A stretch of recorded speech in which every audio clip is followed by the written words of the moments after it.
This is by Tom Lee,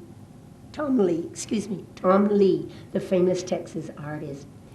And of course, this is a reproduction of the painting, and you can't full justice, but you get a good idea. And this is, I wrote this for Sarah in the summertime. Ode to Sarah in the summertime. You pose in dimity, a daisy dress, yourself a flower fresh, unspoiled, unsung. Oh, innocence, oh, youth, sweet Sarah blessed, with grace, with elegance. You stand home fine spun, up close, full length, in front of distant peak, by distance shrunk, so harsh and warm, so old. Compare, contrast, the painter's brush suggests our Sarah's mild and summertime mystique, with mountains rugged bone and surface bald. What could Keats bring to what Tom Lee did best? Step out, sweet Sarah, out of this restraint, this frame that holds you fast to canvas wall. From pigment leap into a new roman, a verse, a summer song this bard awaits. From static state the poet wills it so, needs only breathe into the artist's paint, and like a butterfly from pupa stage, you flutter wings and flee, brown hair, red shoes, a whirl into another fine restraint. But here, art God's own guard, none can assuage. No more, no less than poet's folly now. So Sarah stays alive in summertime. Refrain, in artist's brush for all to know, to see, to love, and yes, perchance to pine, to dream a girl to life from color soft and warm, a gentle hue, contained, sun-filled, enchanting Sarah, bathed in tint, in tone, would call for more than this poor bard can lift from bins half full of words so tightly furled. 'Tis in Tom Lee's great painting you belong.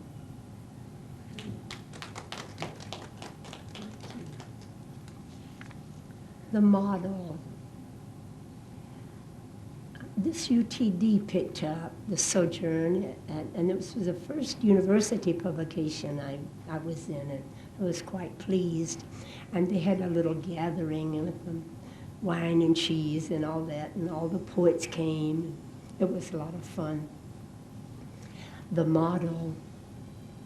At the end of a day or a runway, she would suck marrow from bones of praise, finger her compliments like rosary beads, nod to those who stepped aside in deference to beauty. Pelvis thrust forward, her shoulders back, the model turned, paused, and turned again, balancing on stiletto heels, her head held high. Supercilious, she surveyed the audience while they caressed her with their glances. In a crowd, she'd once seen her face on a crone, and she knew the way you know about death, that old age would come hard to her. There would be no real surprise. Still, she wasn't expecting it when gravity came and settled in as if it had some claim on her, like her old face before the lift. Who in this sphere would dare give great thought to the day when, shoulders hunched, pelvis shrunken, she would shuffle forward on orthopedic shoes with uncertain steps toward the future?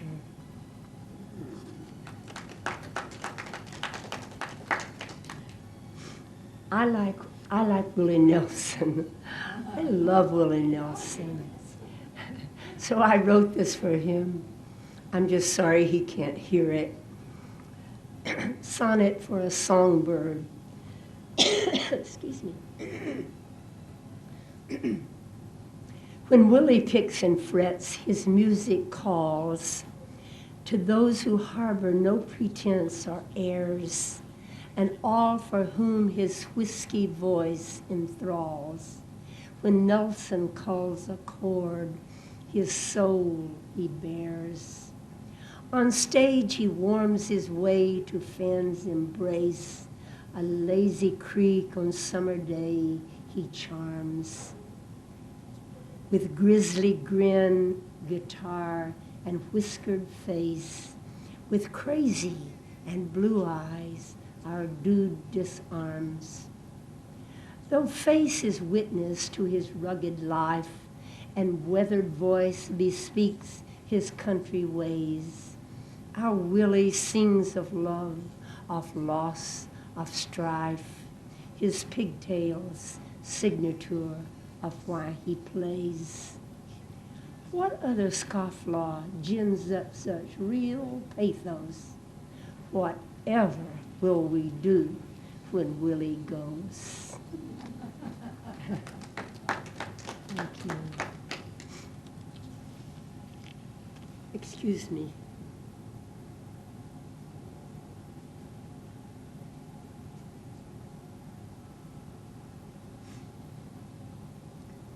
From another angle of vision, the metronome of life may veer astray, expected course, alas, cut short in spite.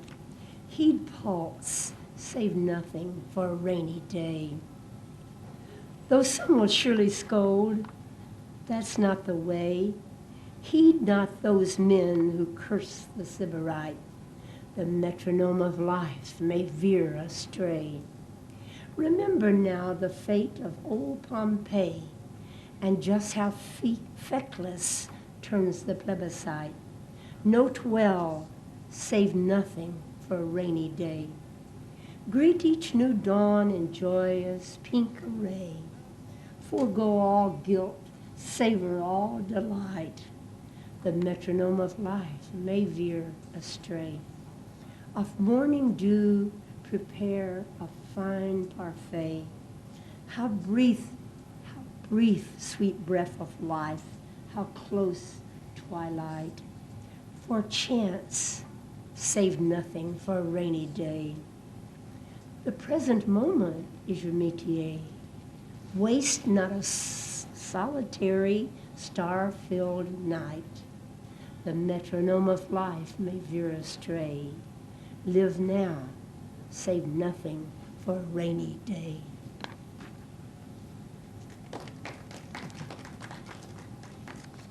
Oh, I'll talk a second about that one. I had for so long tried to do this particular form, and I just couldn't get anything to work. And so after like every year I'd come back to it, and finally, it came in place. So one thing I've learned through writing is not to just despair and throw it away. Sometimes you need a separate pile, or at least I do, to come back to. And most of the time it really was nothing, but sometimes there's something there, and you see maybe a new angle on it or a new way you could approach it. So if my advice would be to save everything.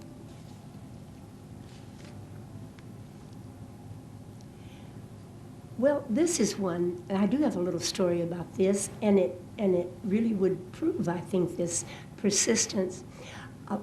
When I was teaching, we were writing one day in imagery, and I said to my class, let's try to do it let's try to make them see something like an orange without ever using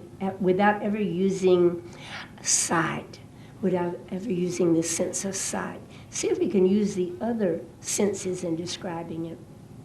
And one little fellow was sitting on the front row, and he said, I'd like to see you do that for a blind person. And I got home and I got to thinking about it, and it just didn't, I thought, that's a real challenge. I'll see if I can, I'll see if I can do that. And so I can't say it came right away. This is after 2 or 3 years too. But I hope you can see this. Green. The title is Green Is.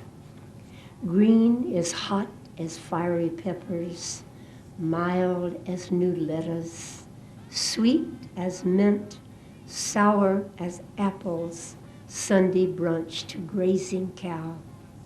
Green is cool as a shade tree in hot sun, tender as any first stem, soft as a bed of moss, pliable as a lacy fern, Mother Earth's spring blanket.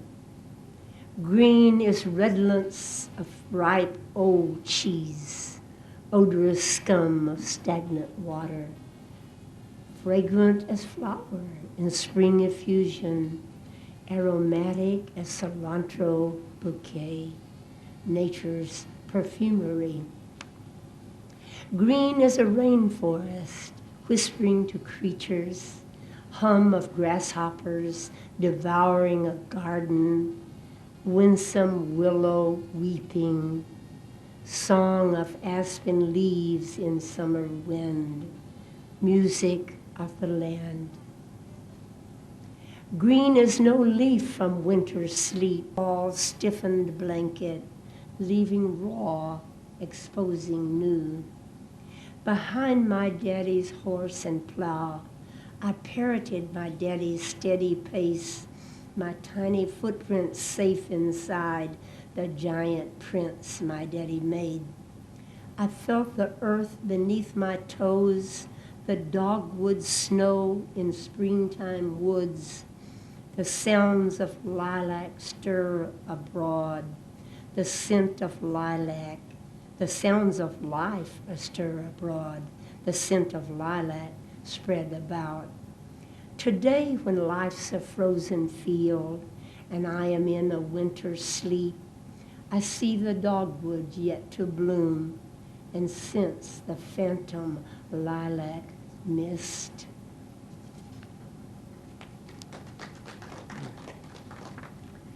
And digging in also about farm life. It was during the dark days that we came with hope to our own farm. Typhoid waited in soggy pockets. The fever almost burnt us off the land. But scarred sharecroppers are used to hard times. Not even the plague could scare us away. In spring, Daddy hitched horse to plow and opened seams of winter's cloak, turned over the old, exposed the new, awakened smells of death-like sleep, enriched the earth, planted the seed, awaited the resurrection. In good times, the new ground exploded in green vines and red potatoes.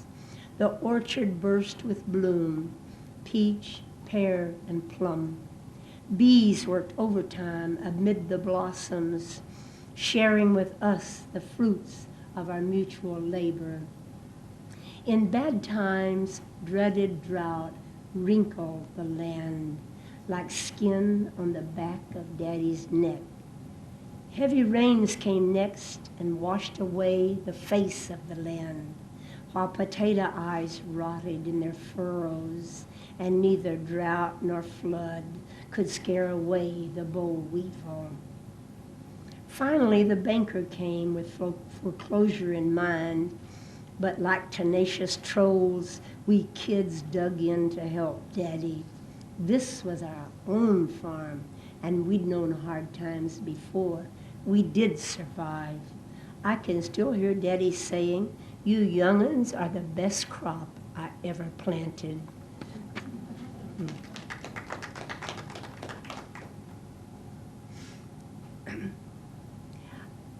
I tried with this poem so many times, and I didn't feel it was successful until one time I was reading at Richland College, and it got big applause. I'll have to tell you just a little more background about it, though.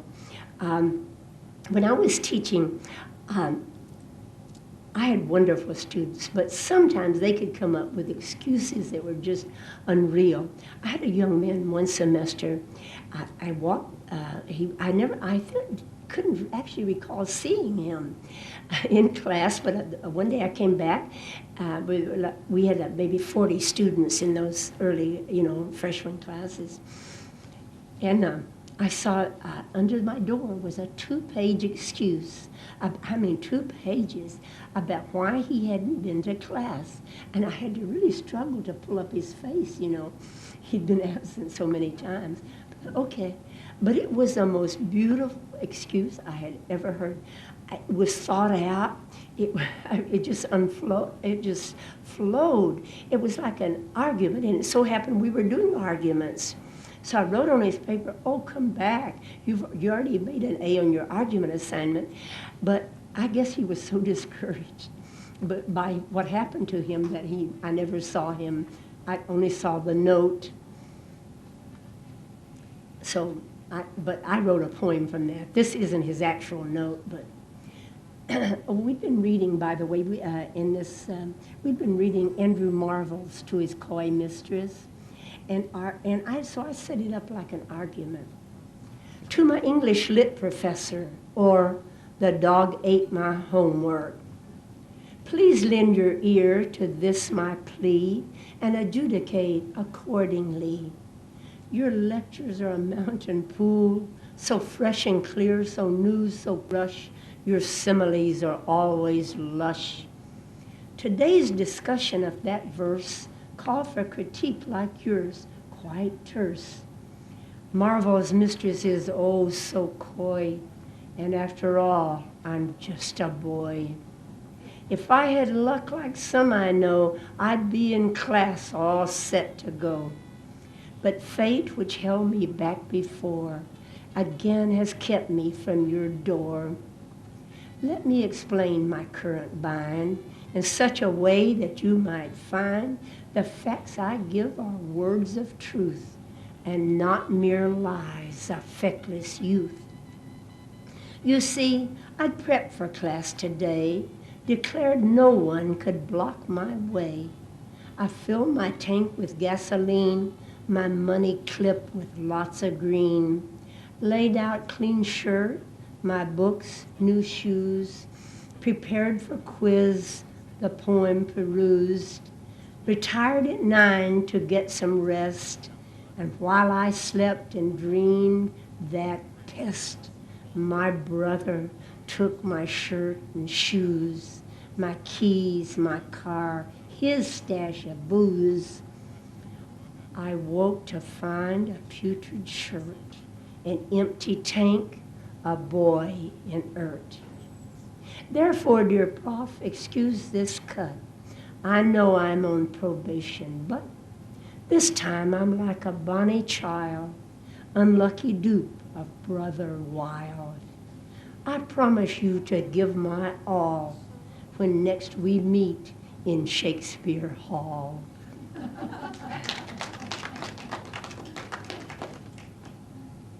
Okay, this one's rather frivolous. My husband said I should end on my lighter ones.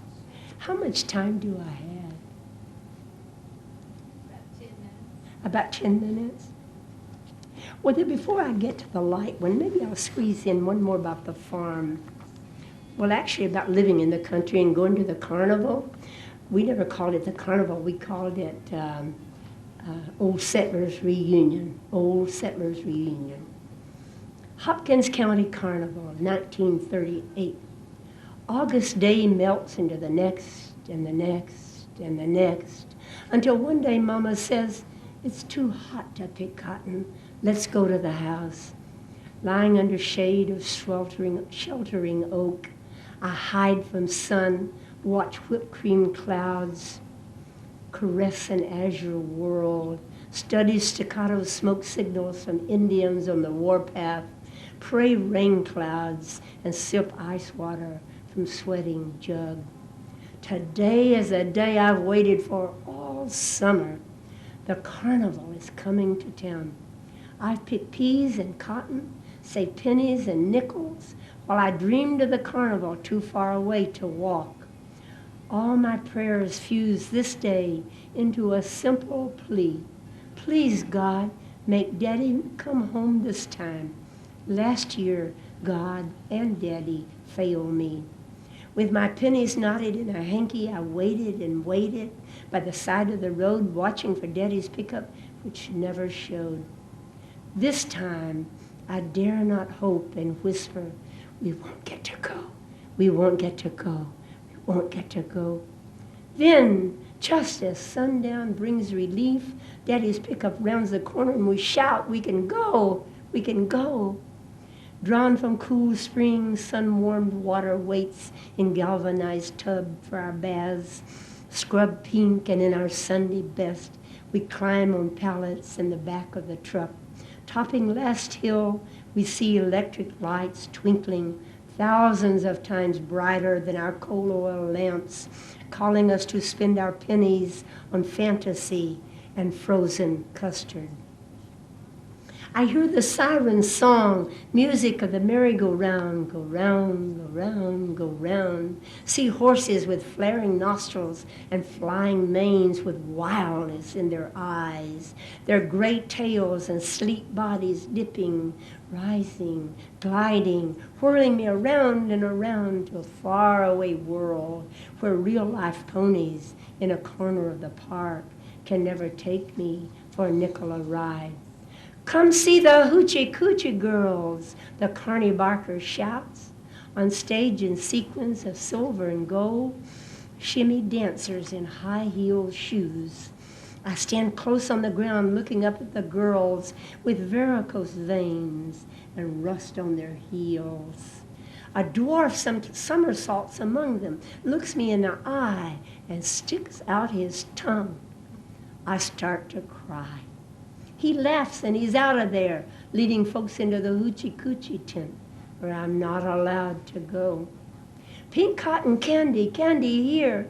I open knotted handkerchief, close fingers around a nickel, secreted there, and in exchange, the candy man offers a backlit cloud of perfect pink. I bite into sponge sugar, promising so much for a snowflake second. Goobers, fresh roasted goobers. This vendor can't fool me. We have a barn full of roasted peanuts at home. It's the frozen custard in crunchy cone I've come for, waited for all year. Riding home snuggled close to my sister, I dream of the flying trapeze and see the doll man on high wire above me. His short legs wobble. I hold my breath. He turns somersaults as he falls. I cover my eyes and see the cock sparrow in fragments. I open my eyes. He looks in and sticks out his tongue. I cry. He laughs and he's out of there, leading folks into the hoochie coochie tent where I'm not allowed to go. Thank you. One more? Okay. Splitsville. Since I began with a romantic poem, I'll end with sort of the other side of it, but I hope it's a humorous take on it. And no, the men I was writing about, we didn't divorce, but that's what this Splitsville. The jag is mine. You take the wine, old wedding cake, the Rembrandt fake. I get the boat. You keep the goat, your mangy cat. Cheese for the rat. I'll take the gold. You get the mold, the antique sable, the Goodwill table. Silver for me. For you, the ski, the coyote skins, all the built-ins. Court cost we'll share. Now, ain't that fair? No fault divorce. It's your fault, of course. One more. Rubens had it right. Why should I hunger? I wrote this when I was much heavier, quite a long time ago, and then I trimmed it up afterwards. Rubens had it right. Why should I hunger? Why not fulfill my heart's desire and say to hell with my spare tire?